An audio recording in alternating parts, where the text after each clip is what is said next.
Hello everyone, in this video I'm going to show you how you can resize your room dimension.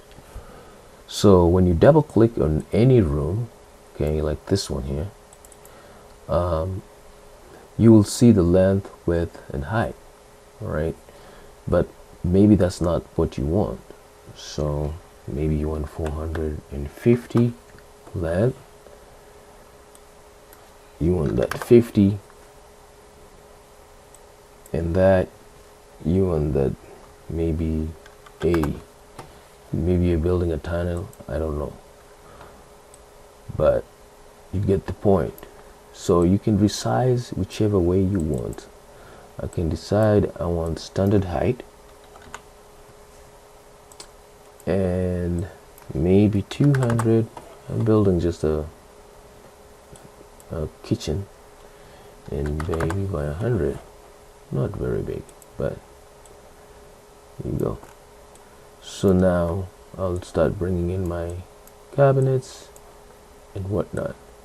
Now sometimes let me turn off the lights, and contours should be on at this point.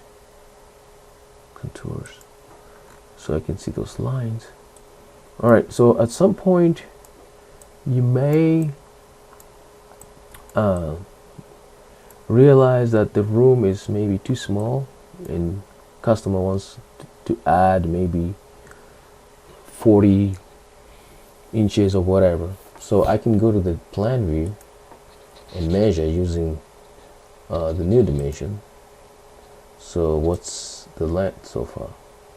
So this is what we have, 200. Maybe they want to add 28.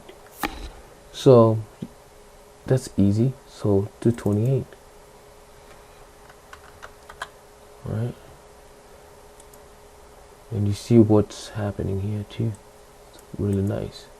So I know that's 28, and this one here, if I want, I can also change it to whatever. So maybe add 11 inches. So we have 111. See?